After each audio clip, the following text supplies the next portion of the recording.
Hi, in this video I will talk to you about one of my favorite topics when it comes to wheel gymnastics, and that's creative elements. I'll tell you how I come up with new creative elements and how I keep track of the ideas and make sure I don't lose or forget any of them. For me, there are basically four main categories of how I find new elements. There's actively looking for them, there's accidental discoveries, there are derivations, and there is what I would call acquiring new creative elements. The first one, of course, that's just if you think about new elements at home and sketch some ideas, or if you're, which is probably more common, if you're in training and you might get some help from your coach or your colleagues and play around with the wheel and look for new elements there. This is actually one thing that I find, of course, particularly helpful, because when you work with one or two other people, the ideas that spark from that process, in my experience, are often more creative than when you just sit at home and think about new elements.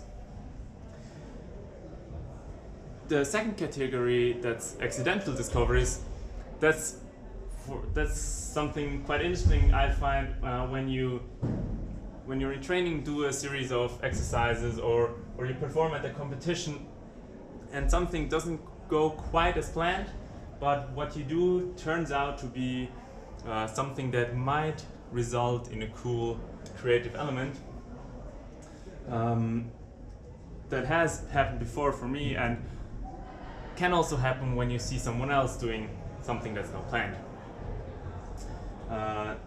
That's bringing me to the third type of process, which is derivatives, or deriving ideas from what you see from, let's say, third parties. That could be gymnasts, as I said, at a competition, doing something where you think you could adopt that into your own style, improve it further, or just change it so it matches your exercise. Or it can also be, maybe you see a video of some acrobatics on social media, or a picture of it, and you think you could turn that idea into a feasible creative element in wheel gymnastics. And then there's the fourth category, which I called acquiring ideas. So that is, let's say you work on a transition for one of your colleagues, for an exercise of them, and you come up with an idea which turns out not to work for them because they don't have as much time for their transition. Or they have an idea, they try to do it, but they change their exercise so they no longer can do it. And those are cases where I think it's important to still note down those ideas and not just disregard them, because they might be valuable in future. I would like to make a general point regarding copying someone else's elements. Of course, there are no rules or regulations prohibiting that, and there shouldn't be, because there's just a limited amount of things that can be done in a wheel.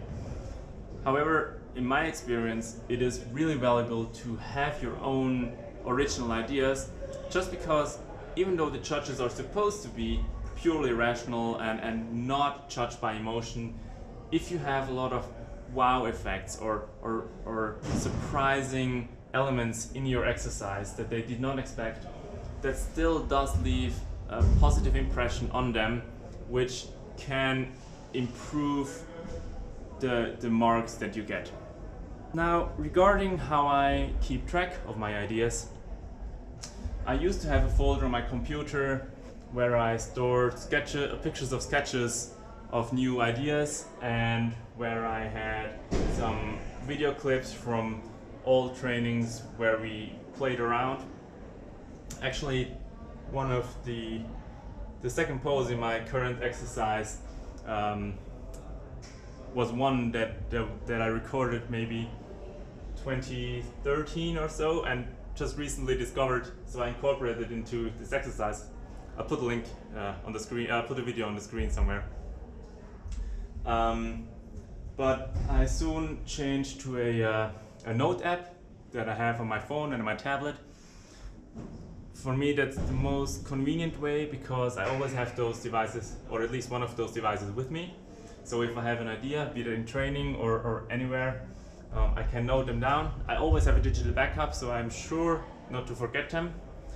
And it provides a good overview, especially with the sketches, compared to a video folder where you have to open each video if you want to incorporate a new element into your exercise, or also compared to a text description of what you want to do. That's basically it. That's how I come up with and manage my creative elements. Thank you for watching. As always, subscribe to be notified when the next video goes up. Please tell me what you think about those videos. Tell me if you have ideas for specific topics that I should cover. And yeah, thank you for watching and see you in the next video. Bye bye.